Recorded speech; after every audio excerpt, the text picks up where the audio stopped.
Queria convidar o jornalista e prefeito Ângelo Osvaldo para vir ao palco.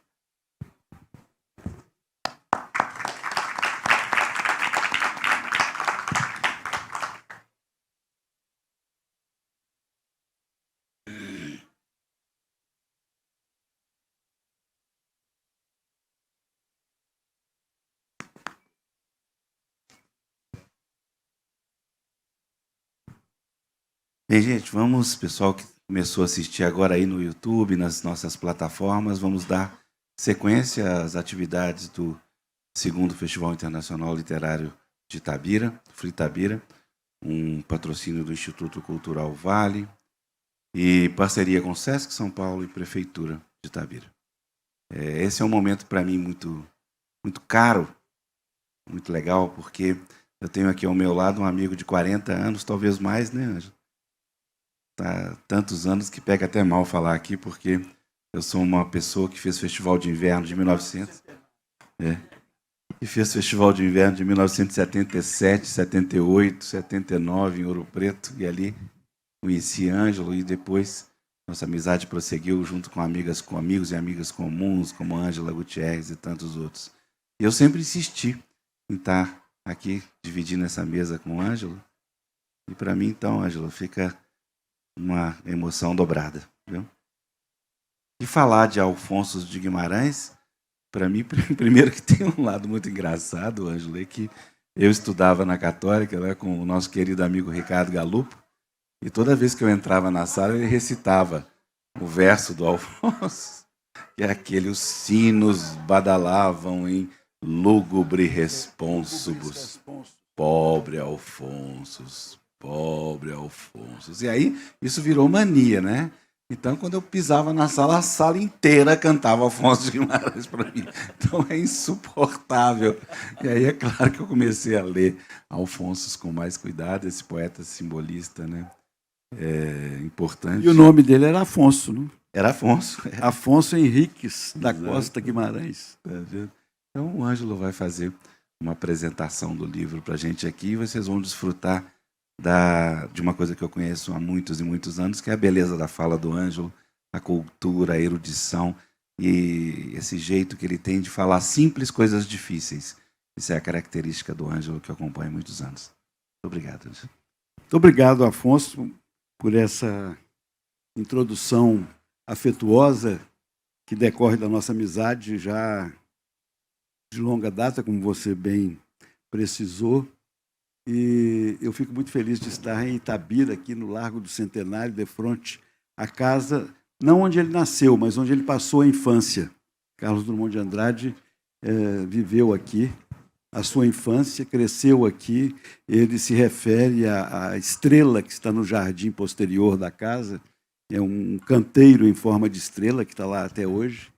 E é uma casa muito bonita, felizmente se tornou pública, pertence hoje à Prefeitura de Itabira e é uma casa voltada para a memória de Drummond. Está com uma exposição ligada a Maria Julieta, foi quando Maria Julieta faleceu, e depois o próprio filho contribuiu para que, com fotografias e documentos escritos, se montasse essa mostra que já está aí há algum tempo. Então, é um momento muito especial. O aniversário do Drummond foi dia 31. Nós estamos ainda na quadra do aniversário de Drummond, de 120 anos. Nasceu aqui em 31 de outubro de 2002, no mesmo ano em que nasceram Juscelino Kubitschek, em Diamantina, e Lúcio Costa, em Toulouse. O pai dele trabalhava na Marinha, e ele nasceu em Toulouse, mas logo veio para o Brasil, para Belém do Pará e depois para o Rio de Janeiro, e vai projetar Brasília com o presidente Juscelino Kubitschek, e Drummond permanece no Rio, lá na Rua Conselheiro Lafayette, e escrevendo no Jornal do Brasil, uma figura muito especial.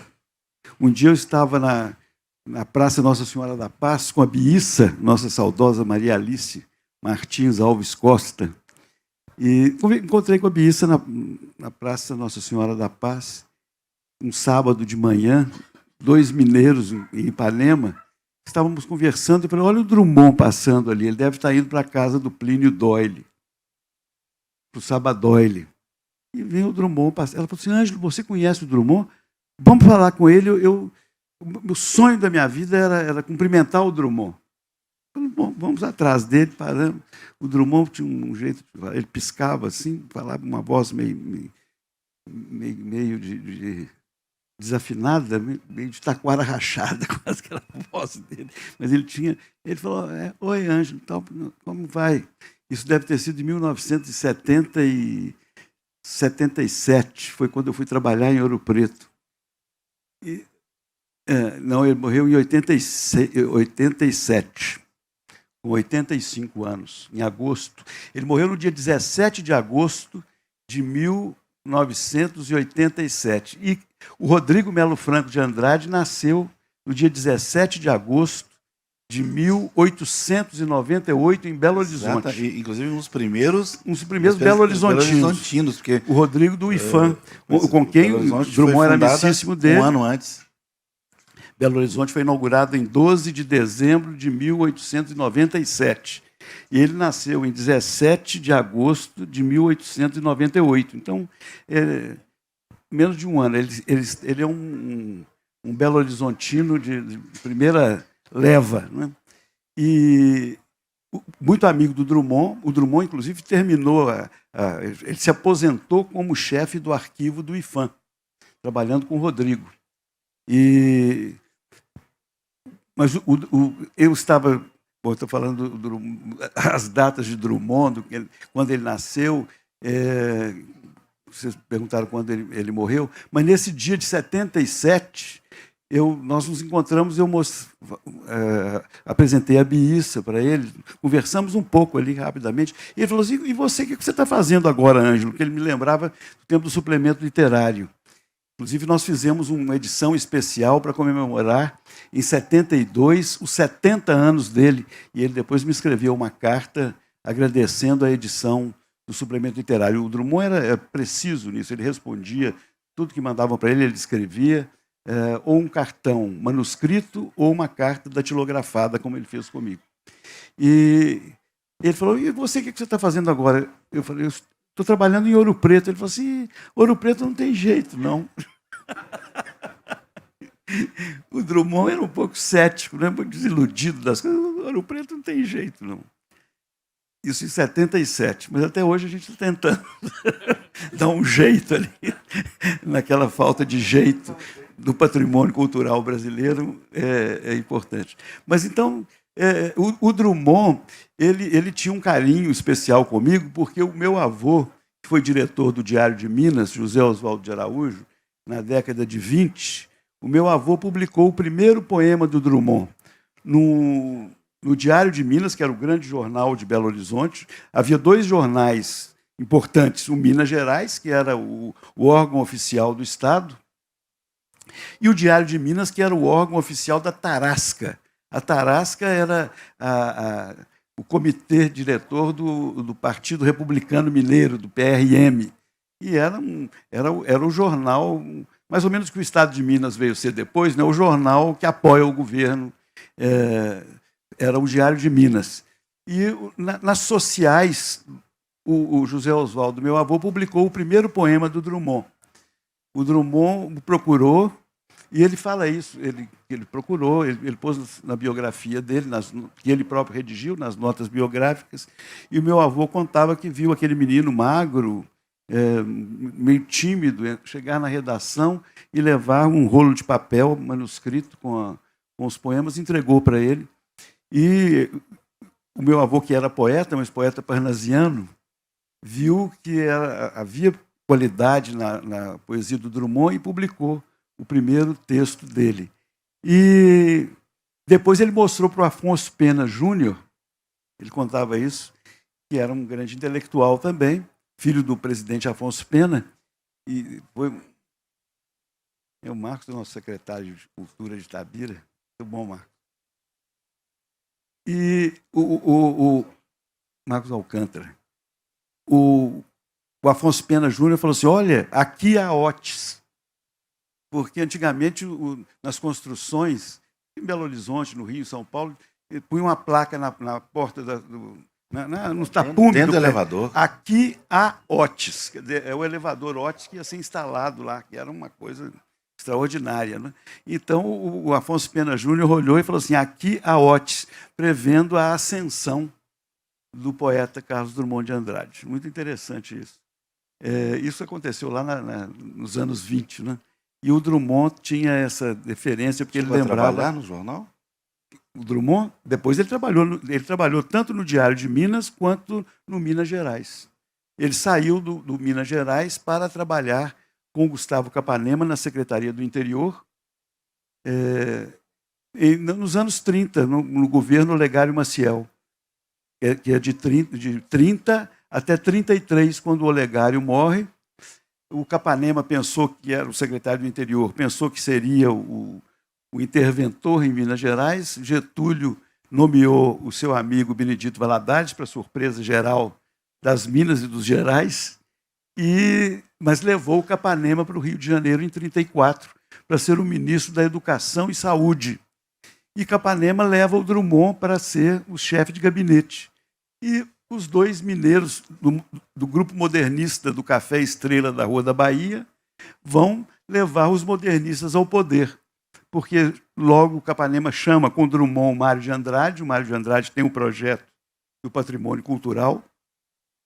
O Capanema pediu ao Mário de Andrade um projeto para fazer uma enciclopédia brasileira. Ele falou, como eu posso fazer uma enciclopédia se não tem nada repertoriado, se não tem nada inventariado no país? Então tem que criar um serviço de patrimônio cultural para isso. E essa ideia do Mário, que é um patrimônio amplo, tanto material quanto imaterial. Isso lá por volta de 1934. Mas o Mário faz o projeto e fica trabalhando em São Paulo, como ele queria, no Departamento de Cultura da Prefeitura de São Paulo, e o Rodrigo Melo Franco de Andrade, que era jornalista, advogado no Rio de Janeiro, é chamado pelo Capanema, porque o Rodrigo tinha sido chefe de gabinete do Francisco Campos, famoso fazedor de constituições, mas que foi o ministro da Justiça do Getúlio Vargas, no início do governo, e o Rodrigo Melo Franco de Andrade foi chefe de gabinete dele. E foi o Rodrigo que chamou Lúcio Costa para mudar o Salão Nacional de Arte, abrindo uma sessão. Mas também ele tem esse sentimento muito, muito marcado do Itabirano, das confissões do Itabirano, que estão... ele vai puxando o Boitempo nesse campo todo, onde ele estica a sua memória itabirana. Depois Belo Horizonte, a Belo Horizonte dessa época que ele viveu, dos anos 20, uma primeira Belo Horizonte, que ele vai encerrar com o poema Triste Horizonte, de 1976. Ele fez crônicas sobre a vida em Belo Horizonte de 20 a 30.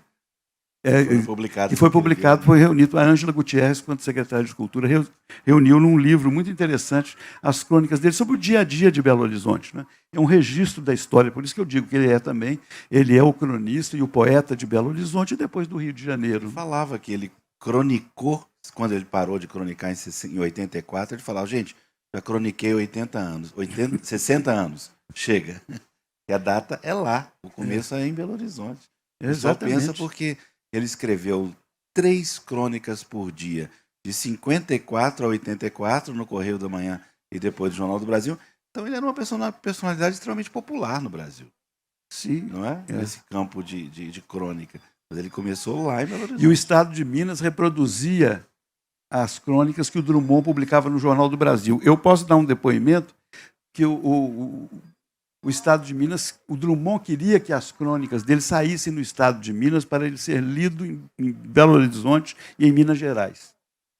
Então ele acertou com Pedro Aguinaldo Fulgêncio, como o Estado de Minas não queria pagar nada a ele, e ele queria que saísse a crônica, ele deixava sair, eles recortavam do Jornal do Brasil e publicavam no dia seguinte no Estado de Minas.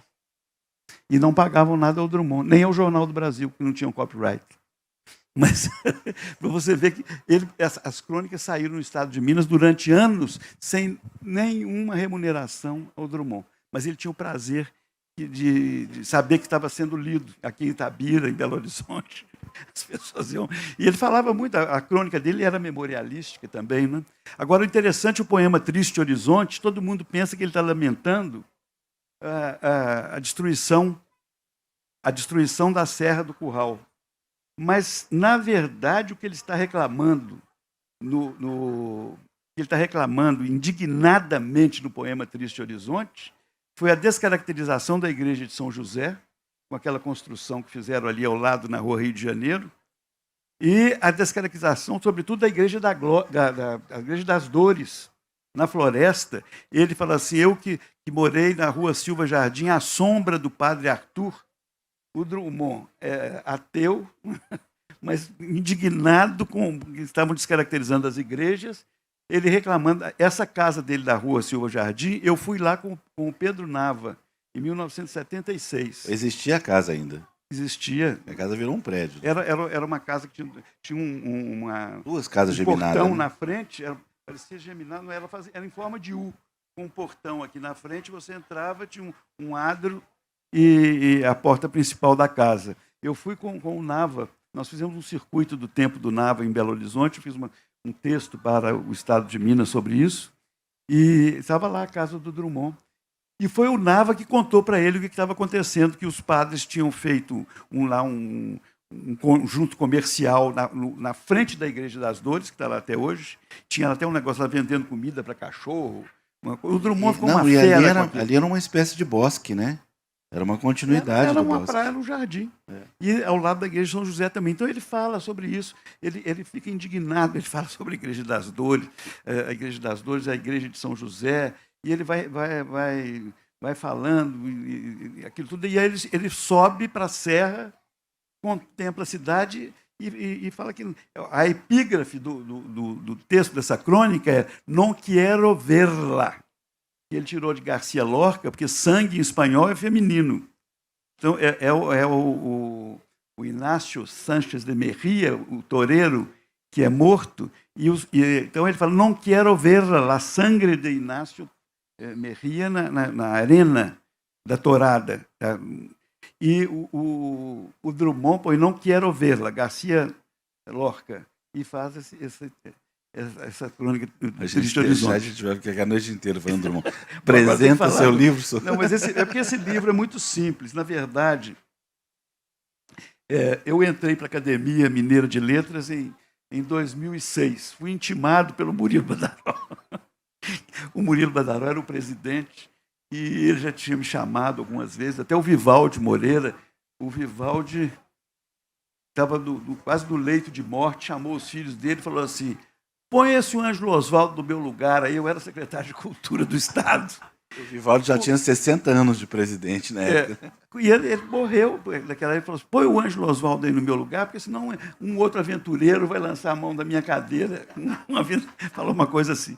E os filhos dele que me contaram, eu falei: não, o sucessor é o Pedro Rogério, que é filho do Vivaldi e foi eleito, então, o Pedro Rogério. Mas eu nunca imaginei entrar naquela academia.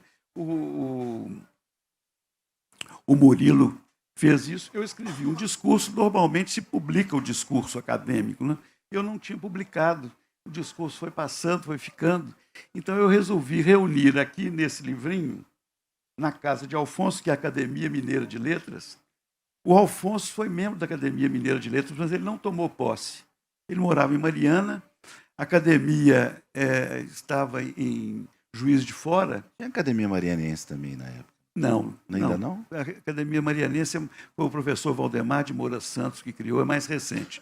Mas o Alfonso escreveu uma carta para o Belmiro Braga, que era o grande poeta de Juiz de Fora, e a academia era em Juiz de Fora, ela foi criada lá em 1909, e pediu ao Belmiro para tomar posse na academia, em nome dele.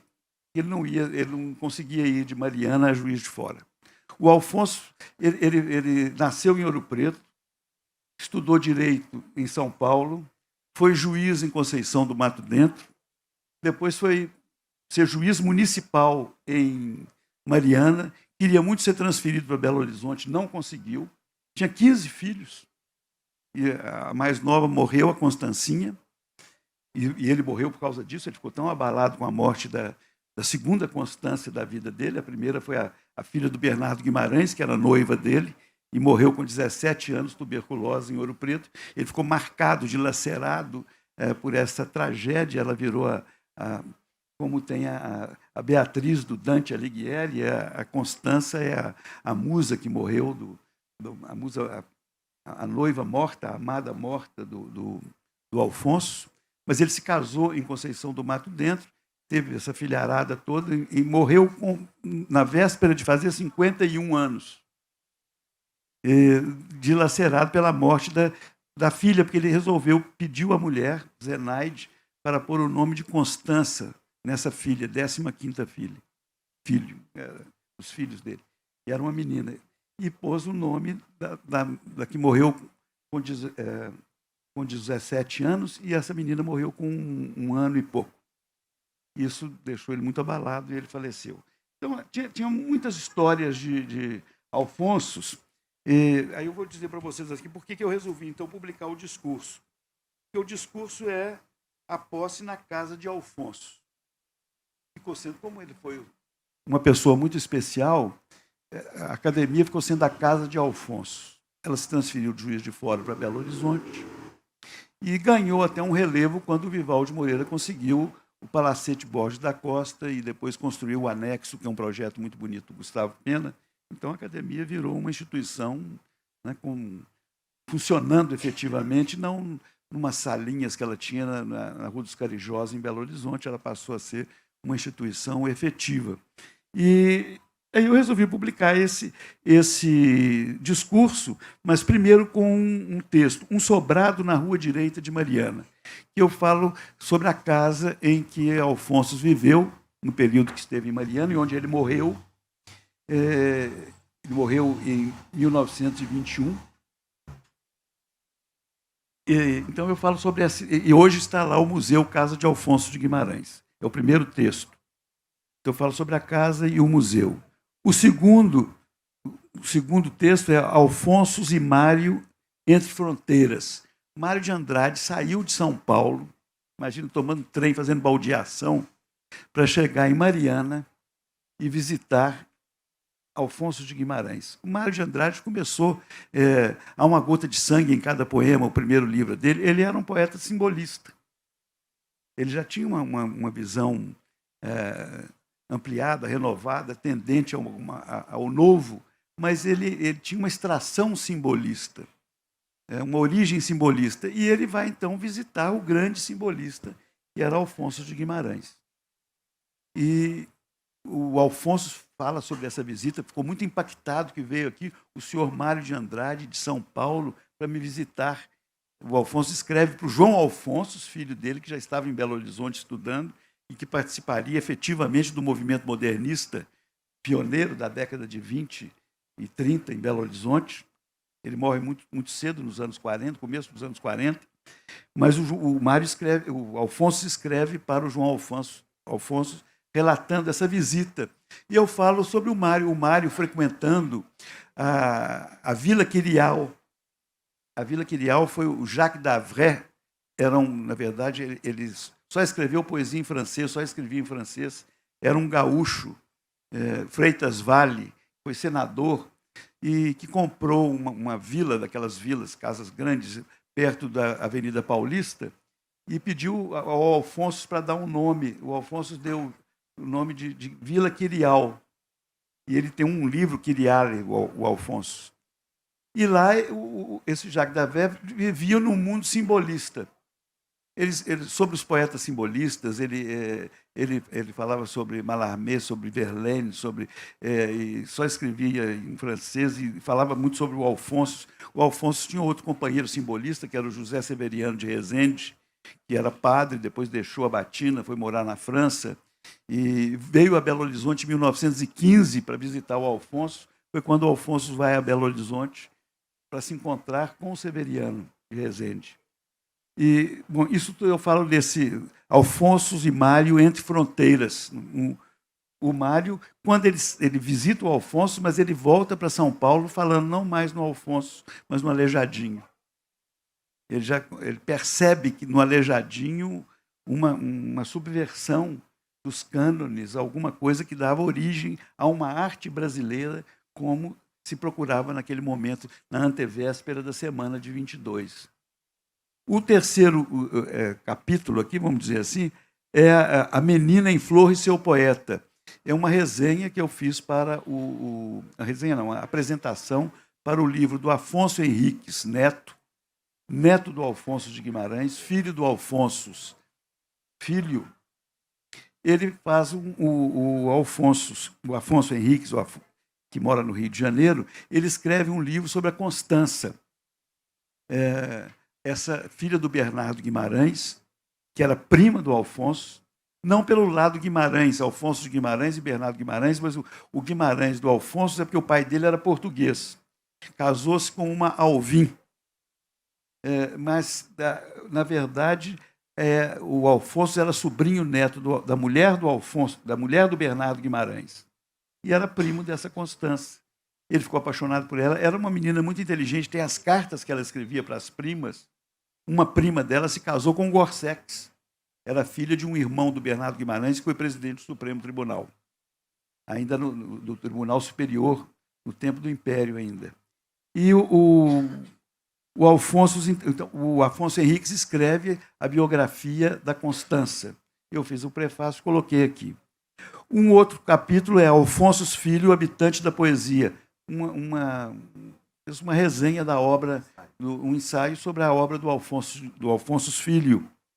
Depois o número 5, No Lar Poético dos Guimarães. Aí eu chamei a Academia Mineira de Letras de Lar Poético dos Guimarães, porque é a casa do Alfonso, o João Alfonso foi membro dela, o Alfonso Filho também, e hoje o Afonso Henriques é o membro da Academia Mineira, e na recepção dele eu escrevi esse texto para acolhê-lo no Lar Poético dos Guimarães. E o último, o sexto texto é o meu discurso na academia. Eu acrescentei duas coisas. O meu avô também, como diretor do Diário de Minas, ele ficou amigo do Alfonso. O Alfonso morava em Mariana, era juiz municipal, ganhava muito pouco, tinha uma dificuldade enorme financeira. Tentava ir para Belo Horizonte, não conseguiu nenhum padrinho político. Naquela época tinha que ter um grande apadrinhamento para essas transferências do Poder Judiciário. E então meu avô começou a publicar poemas do Alfonso no Diário de Minas e crônicas também. Umas ele assinava Alfonso de Guimarães, outras Guida Alvim, que o sobrenome materno dele era Alvim. Ele assinava Guida de apóstrofe Alvim. E tem um papelzinho que meu avô me deu, que o Alfonso mandou para ele assim, que é de os pintos do mês passado. Os pintos eram... Não, como falar, que deu meu dinheiro, que é meu pingado, meus trocados, né? Em vez dos meus trocados, ele fala que é de os pintos do mês passado. E então o meu avô, que era poeta, também escreveu um poema que terminava com um verso que ele achou que podia ser ele estava plagiando sem querer o Alfonso. Mandou o poema para o Alfonso ler, e o Alfonso respondeu para ele que não, que o verso era diferente, e escreveu o poema dele, manuscrito, e mandou para o meu avô. Eu tenho esse poema, pus num quadro, então coloquei aqui também o facsímile. O facsímile. Deu os dois poemas? Bom, então começo para você ver. Do meu avô, é um poema que ele fala sobre ele jovem também, um jovem poeta parnasiano, esperando encontrar a amada. Chama A Eleita, José Oswaldo de Araújo. Ainda não sei se é loura ou se é trigueira, alta ou pequena, rústica ou patrícia, aquela que na quadra mais propícia os céus hão de me dar por companheira. Buscando-a em ânsias pela terra inteira, desde os sonhos ingênuos da puerícia, não sei que pátria goza da delícia de tê-la por senhora ou prisioneira. Sei, porém, que ela existe, e ao vê-la um dia, cheia de encanto e cheia de poesia, como a divina flor de Nazaré, Minha alma, que a procura vida em fora, há de florir como floriu outrora, em lírios o bastão de São José. Era esse verso final, em lírios o bastão de São José, que ele perguntava para o Alfonso, porque o soneto do Alfonso é diferente de vocês, é um soneto...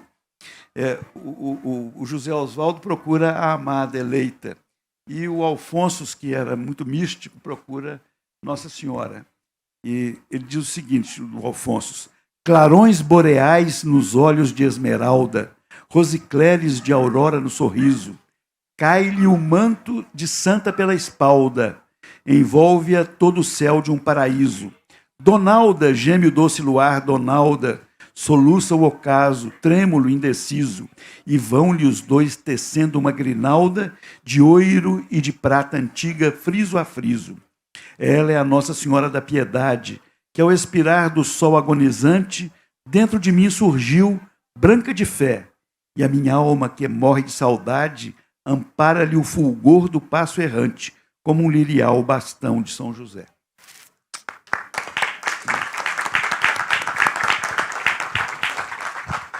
Ângelo, muito obrigado. Uma alegria estar aqui com você, como eu disse no início. É um sonho realizado. Muito obrigado, viu? Gente, vamos dar continuidade à programação. Cadê a Pauliane? Qual é o próximo? Que horas? Queria só, Afonso, cumprimentar o nosso prefeito, meu colega prefeito. Tá ali, Marco Antônio. Que chega aqui. Prazer ter você como prefeito de Itabira, mano. Muito bom. Ótimo, então. Então, Ângelo, muito obrigado. Ótimo.